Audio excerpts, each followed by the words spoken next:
Hello दोस्तों, स्वागत है आपका आपके पसंदीदा प्लेटफॉर्म पे। आज हम लोग बात करने वाले हैं ब्लू कार्बन क्या होता है, ब्लू कार्बन का कंसेप्ट क्या होता है और क्यों ये चर्चा में बना हुआ है, क्यों ये न्यूज़ में बना हुआ है, इस पे हम लोग बात करेंगे। देखिए, कोई भी आर्टिकल्स आता है तो ये तो जानने का प्रयास करना ही है कि क्या उसमें चेंज हो रहा है, क्या उसमें चेंज हुआ है, क्या नया डाटा आया है, ये तो प्रयास करना ही करना है।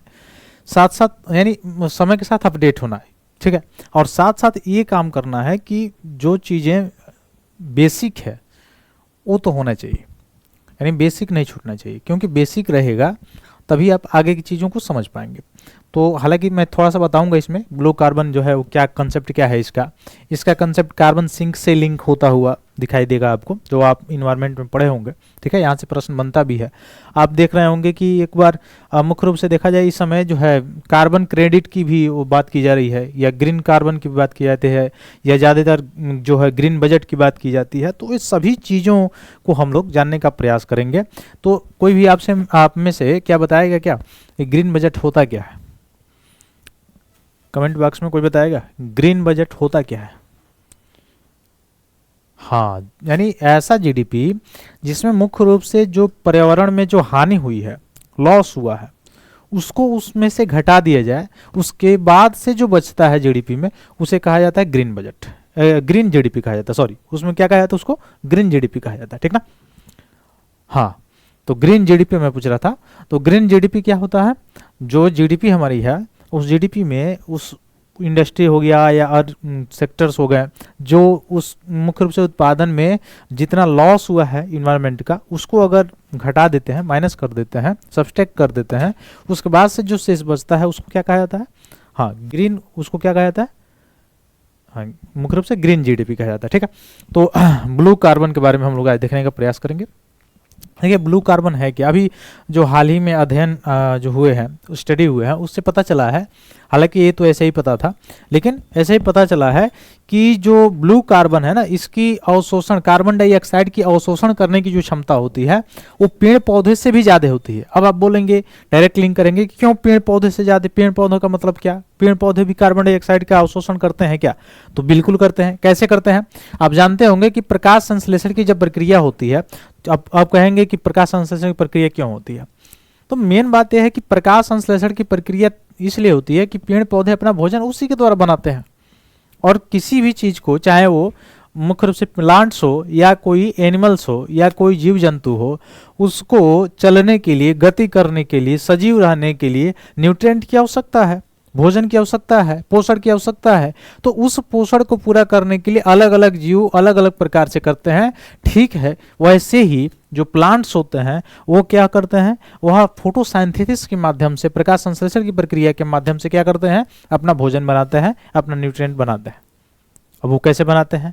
तो आप ये पढ़े होंगे, बेसिक्स में आप पढ़े भी होंगे, फंडामेंटल जब फाउंडेशन पढ़े होंगे, तो कि जो पेड़ पौधे होते हैं वो सूर्य की प्रकाश की उपस्थिति में, और चूंकि पेड़ पौधों की हरी पत्तियों में क्या पाया जाता है? क्लोरोफिल, ठीक है, हरित लवक पाया जाता है। वह हरित लवक जो है वो क्या करता है? सूर्य के प्रकाश को एब्जॉर्ब करता है, और वायुमंडलीय जो कार्बन डाइऑक्साइड है, उस वायुमंडलीय कार्बन डाइऑक्साइड को लेकर, वायुमंडलीय कार्बन डाइऑक्साइड को ग्रहण करके, और तब क्या बनाता है?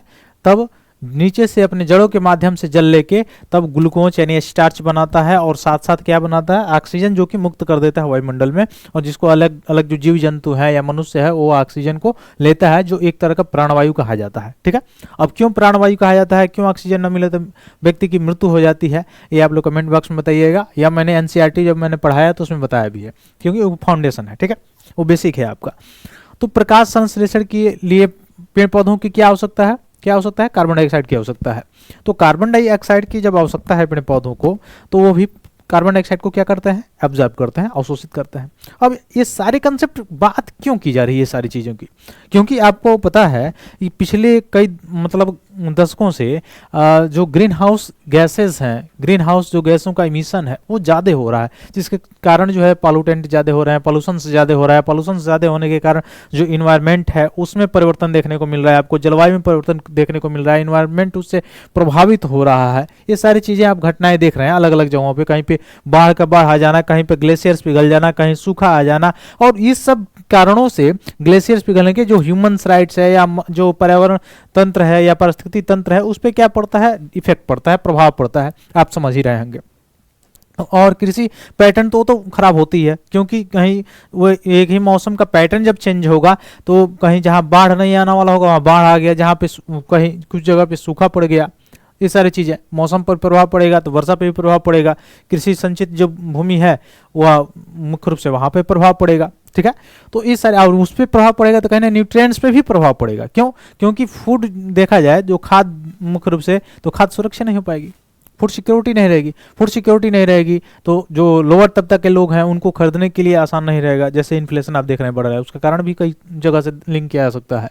तो उससे क्या होगा, उनको न्यूट्रिएंट नहीं मिलेगा और फिर भूखा वाला काम आ जाएगा, फिर अंडर न्यूट्रिएंट हो जाएंगे। ठीक है, तो वहां से लेंगे तो वहां से मुख्य रूप से ग्रीन हाउस जो गैसेज हैं, हालांकि उसमें से कई गैसें हैं, नाइट्रस ऑक्साइड्स हैं, फिर उसमें से आप देखेंगे कार्बन डाइऑक्साइड, कार्बन मोनोऑक्साइड, ये सभी गैसें हैं। लेकिन कार्बन डाइऑक्साइड आप देखेंगे कार्बन डाइऑक्साइड जो है कोयले से जो गैस निकलती है या अलग अलग इंडस्ट्रीज है वहाँ से, या पर्यावरण में मुख्य रूप से आप जो यातायात ट्रेवल जो करते हैं उसमें यातायात जो जाता है आता है, व्हीकल्स जो चलते हैं उसके कारण भी पॉल्यूशन होता है, वायु प्रदूषण होता है। ठीक है, क्योंकि ये जो गैसेस निकलते हैं इमिशन होने के बाद, क्यों निकलते हैं? क्योंकि जैविक ईंधन से जो व्हीकल्स चलते हैं, जैविक ईंधन से यानी जैसे पेट्रोलियम हो गया, तो उससे जो ईंधन चलते हैं उसमें क्या होता है, वो फ्यूल जो के जलने से जो ग्रीन हाउस गैसेस हैं उनका उत्सर्जन होता है, और इन ग्रीन गैसों के उत्सर्जन के कारण क्या होता है, ग्लोबल वार्मिंग होती है। और ग्लोबल वार्मिंग होगी तो ठीक वही घटनाएं होगी जो मैंने अभी पिछले कुछ समय पहले चर्चा किया है। तो आप बोलेंगे कि क्या ग्रीन हाउस गैस केवल कार्बन डाइऑक्साइड ही है? नहीं, कार्बन डाइऑक्साइड नहीं, और भी गैसें हैं। लेकिन कार्बन डाइऑक्साइड को सिंक करने के लिए, मतलब सिंक होता क्या है, जैसे मैंने बताया कि पेड़ पौधे जो होते हैं वो क्या करते हैं, कार्बन डाइऑक्साइड को अवशोषित करते हैं। इसका मतलब वायुमंडल में जितना कार्बन डाइऑक्साइड होगा उसको अवशोषित करने की क्षमता होगी उनके पास। अब वो अवशोषित कर, पेड़ पौधों की संख्या कट रही है, या आप देखें कि जो ब्रिटिश शासन था उस समय से अभी तक बहुत ज़्यादा पेड़ों की कटाई हुई, या स्टेट के पास जब वन का जो था पूरा क्षेत्र तो उसमें भी बहुत सारी कटाई होगी, क्योंकि स्टेट जो है वैसे पैसा कमाता था। अब तो है समवर्ती सूची में 42वें संवैधानिक संशोधन 1976 के बाद उसको कंकरेंट लिस्ट में डाल दिया गया, यानी समवर्ती सूची में डाल दिया गया। ठीक है, वो आपको पता है। तो वहां से जब वन की संख्या कम है, यानी जंगल की संख्या, पेड़ों की संख्या कम है, और साथ साथ देखा जाए कार्बन डाइऑक्साइड का इमिशन ज्यादा है, क्योंकि इंडस्ट्रीज बढ़ गई, व्हीकल्स बढ़ गए, पॉपुलेशन बढ़ गया, तो कहीं ना कहीं कार्बन डाइऑक्साइड का इमिशन ज्यादा है, कोयले का, जैविक ईंधनों का ज्यादा इमिशन है। तो इमिशन होने के कारण कार्बन डाइऑक्साइड की मात्रा जो है वो ज्यादा हो गई। अब कार्बन डाइऑक्साइड की मात्रा ज्यादा हो गई और कार्बन कैप्चरिंग करने के लिए जो प्लांट्स हैं वो तो कम है, तो जितना अवशोषित करने की उनकी क्षमता है वो तो अवशोषित हो गया। अब बाकी कार्बन डाइऑक्साइड की मात्रा दिन पर दिन क्या हो गई, बढ़ गई, तो वह वायुमंडल के लिए क्या हो गई, वही प्रभावी हो गई। अब वो क्यों प्रभावी होगी? क्योंकि वह क्या करता है, वह सूर्य के प्रकाश को एब्जॉर्ब तो कर लेता है, अवशोषित तो कर लेता है, लेकिन उत्सर्जित करने से रोकता है। तो फिर आप कहेंगे कि क्या पृथ्वी पे कार्बन डाइऑक्साइड नहीं होना चाहिए? देखिए, कार्बन डाइऑक्साइड पूर्णतः समाप्त हो जाए तो है नहीं। जैसे भारत जो लक्ष्य रखा है 2070 तक जीरो कार्बन इमिशन तक की मिशन के लिए, इसका मतलब ये नहीं कि जीरो कार्बन इमिशन का मतलब हम बिल्कुल कार्बन इमिशन ही नहीं करेंगे, नहीं, हम कार्बन उतना ही इमिशन करेंगे जितना अवशोषण हो जाए, उसको जीरो कार्बन इमिशन कहा जाता है। ठीक ना, ये आप समझ रहे होंगे। अब जो कार्बन, अगर आप कहें कि कार्बन का इमिशन ही ना हो तो क्या हो जाएगा, पृथ्वी पूरा क्या हो जाएगी, ठंडी हो जाएगी। तो विकिरण होना वो तो जरूरी है, लेकिन वह एक पॉइंट तक होना चाहिए, जितना उसका एब्जॉर्मेशन हो जाए, जितना उसका अवशोषण हो जाए, उससे ज्यादा होगा कार्बन का इमिशन या ग्रीन हाउस गैसों का इमिशन जब होगा, जैसे CFC SCFC आप पढ़े होंगे, तो उससे क्या होगा, उससे ग्रीन हाउस जो गैसेस हैं उनका इमिशन जब ज्यादा होगा तो क्या होगा, ग्लोबल वार्मिंग होगा, जलवायु परिवर्तन होगा, मौसम का पैटर्न चेंज होगा। ये सारी चीजें मैंने जो पीछे बताया है। क्यों? क्योंकि उसकी कैप्चरिंग की संख्या जो हो जाएगी वो कम हो जाएगी अवशोषण होने की, तो वो क्या करेगा, सूर्य के प्रकाश को ज्यादा एब्जॉर्ब करेगा, एब्जॉर्ब तो कर लेगा लेकिन निकलने नहीं देगा, तो इसी क्षोभ मंडल के नीचे वो रहेगा और जो सूर्य का प्रकाश है और हीट करता जाएगा पृथ्वी को। ठीक है, तो इसी कार्बन को इमिशन, ये कार्बन का जो इमिशन है इसको अवशोषण कर लिया तो वनीकरण का काम किया जाए, ज्यादा से ज्यादा प्लांट लगाया जाए। लेकिन प्लांट से भी ज्यादा देखा जाए जो ब्लू कार्बन है, ब्लू कार्बन का मतलब, ब्लू मतलब आप समझ रहे होंगे, ब्लू का मतलब समुद्र हो गया, समुद्र, ठीक है, इसके लिए ये वर्ड यूज किया जाता है। तो समुद्र में जो होता है प्लैंकटन होते हैं, आप देखें सुने होंगे प्लैंकटन।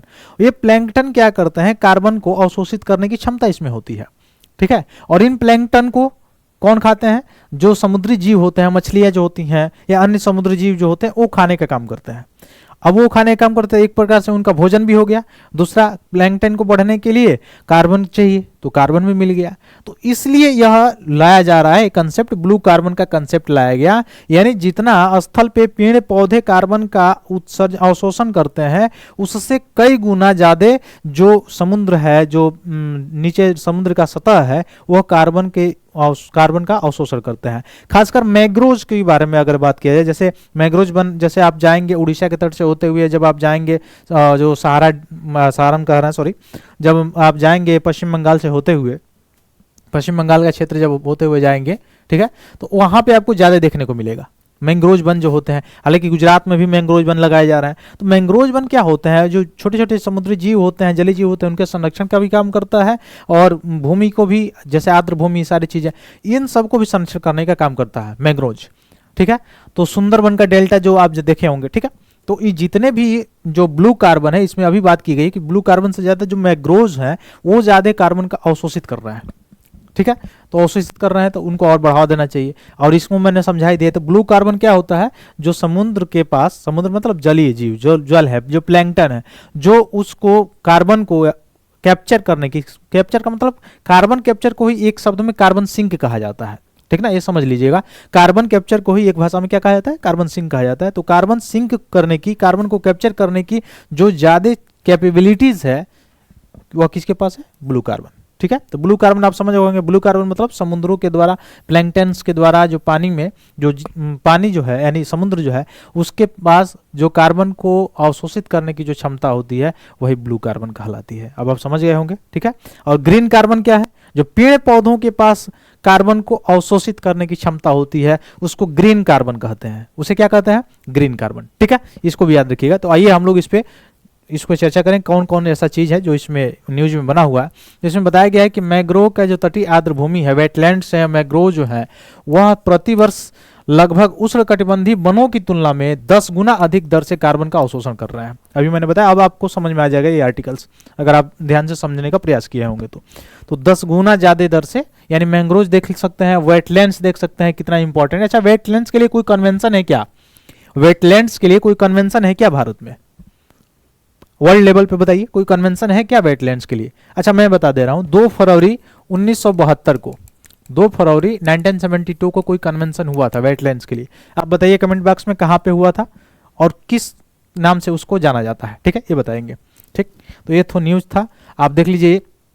यही मैं बता रहा था, डीप ओशन में, डीप सी में आप जाएंगे तो क्या होता है, प्लैंकटन्स पाए जाते हैं, और प्लैंकटन्स क्या होते हैं, कार्बन को क्या करते हैं, अवशोषित करते हैं, ठीक। ये सारी चीज़ें आपको ये डायग्राम से समझ में आ रही होंगी। यह भी ऑक्सीजन निकालते हैं पेड़ पौधे, कार्बन डाइऑक्साइड का अगर यहाँ से इमिशन होता है, जैसे इंडस्ट्री जो है, व्हीकल्स हैं, तो ये कार्बन डाइऑक्साइड को क्या करते हैं, अवशोषित करते हैं प्लांट्स, और मैंने पेड़ पौधे। उसके बाद से डिसॉल्विंग जो सी वाटर है, समुद्र के जो पानी है उसमें जब जाता है तो फोटोसिंथेसिस होता है। यहाँ पे जो छोटे छोटे पेड़ पौधे जो पाए जाते हैं समुद्रों में वो भी ऑक्सीजन लेते हैं, कार्बन डाइऑक्साइड को ग्रहण करते हैं, ठीक है। ये छोटे छोटे जो जीव होते हैं समुद्र में उनके लिए लाभदायक होता है, ठीक। उसके बाद से डीप सी में जाएंगे आप तो लो कार्बन इन्वायरमेंट यहाँ पे पाया जाता है। यहाँ पे ज़्यादा से ज़्यादा कार्बन का क्या हो सकता है, कैप्चरिंग हो सकती है, कार्बन सिंक का ये काम कर सकते हैं। अब कार्बन साइकिल थोड़ा सा हम लोग देख लें, कार्बन साइकिल क्या, कैसे कार्बन डाइऑक्साइड का साइकिल बनता है। तो फोटोसिंथेसिस में कार्बन डाइऑक्साइड जो वायुमंडल कार्बन डाइऑक्साइड जाता है, ठीक है, और फिर यहाँ से ऑक्सीजन चला जाता है। फिर एनिमल्स जो लेते हैं वो कार्बन डाइऑक्साइड क्या करते हैं, फिर छोड़ते हैं। पेड़ पौधे कुछ ले लेते हैं, कुछ बाहर, कुछ व्हीकल से जाता है, फिर फैक्ट्रीज वगैरह से इमिशन होता है, फिर ऑर्गेनिक जाता है। फिर पेड़ पौधे जब ये कार्बन डाइऑक्साइड लेते हैं तो ऑर्गेन के रूप में, फिर ये डेड जब हो जाते हैं तो ये जब पृथ्वी में चले जाते हैं फॉसिल्स के रूप में, फॉसिल फ्यूल के रूप में, तो फॉसिल फ्यूल बनता है। फिर ये जाके यह ईंधन के रूप में फिर इमिशन होकर कार्बन डाइऑक्साइड आ जाता है। तो कार्बन चक्र है, ठीक ना। और ये तो प्लैंकटन मैंने बताया, प्लैंकटन वगैरह जो सारी चीज़ें हैं, जो carbon storage large marine organism देखिए यहाँ पे समुद्र के सतही तलों पे ज़्यादा पाया जाता है, जो ओल्डर्स हैं और ये न्यूअर भाग है इसका, ठीक है। तो यहाँ पे सबसे ज़्यादा खासकर जो मैंग्रोव आप देख रहे होंगे, मैंग्रोव जैसे ही जड़ें होती हैं, ठीक ना, इन जड़ों पे ही नए नए पौधे फूल आते हैं, ऊपर से धूप भी नहीं यहाँ पे नीचे पड़ता है। तो ये सारी चीज़ें यहाँ पे जो है कार्बन को कैप्चरिंग करने में बहुत ज़्यादा मदद करती है, ये ऐसा जो इन्वायरमेंट इसका होता है, ठीक ना। तो ये सारी चीज़ें आप देख लीजिए, ये कार्बन ये आपके लिए मैंने लाया था, ठीक। अगला पॉइंट देखिए, तो ब्लू कार्बन के बारे में थोड़ा सा इसमें बताया गया, मैंने पहले ही बता दिया आपको। ब्लू कार्बन विश्व के महासागर और तटीय पारिस्थितिकी तंत्र के द्वारा शोषित कार्बन, यानी कार्बन को अवशोषित करने की जो क्रिया होती है उसको ब्लू कार्बन कहा जाता है। दुनिया में मैंग्रोव हो गया, समुद्री घास, नमक, दलदल मिलकर ये सब ब्लू कार्बन इकोसिस्टम बनाने का काम करते हैं। तटीय पारिस्थितिकी तंत्र जैसे मैंग्रोव, ज्वारी दलदल, समुद्री घास, ये जब स्थलीय वनों की तुलना में प्रति इकाई क्षेत्र में अधिक कार्बन संग्रहित करते हैं, जो मैंने पहले ही बता दिया आपको। तो कुछ गतिविधियों, मानवीय गतिविधियों के कारण ब्लू कार्बन पारिस्थितिकी तंत्र को नुकसान हो रहा है, जैसे मैंग्रोव की कटाई वगैरह वहाँ पे, ठीक है, मानव बस्ती के कारण, ये सारी चीजें। नीले कार्बन पारिस्थितिकी तंत्र के रूपांतरण और क्षरण के रूप में दुनिया भर में अलग अलग है, लेकिन ये मुख्य रूप से मानव गतिविधियों से प्रेरित है।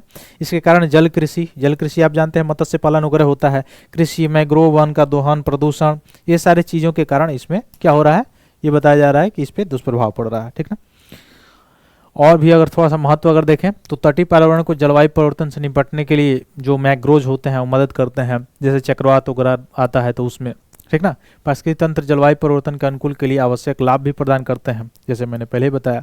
तो ये सारी चीज़ें आपको समझ में आई है, आशा करते हैं सभी चीज़ें मैंने जो बताया है, मैंने जो प्रयास किया है, जो इकोनॉमिक्स का एक बड़ा टर्म था वो समझ में आया होगा, सॉरी इन्वायरमेंट का एक बड़ा टर्म था, ये आपको समझ में आया होगा। मैंने अपने स्तर से अच्छे से बताने की कोशिश किया है। तो कमेंट बॉक्स में बताइएगा कैसे लगा आपको ये सारी चीज़ें जानकारी। बहुत बहुत धन्यवाद दोस्तों, जय हिंद।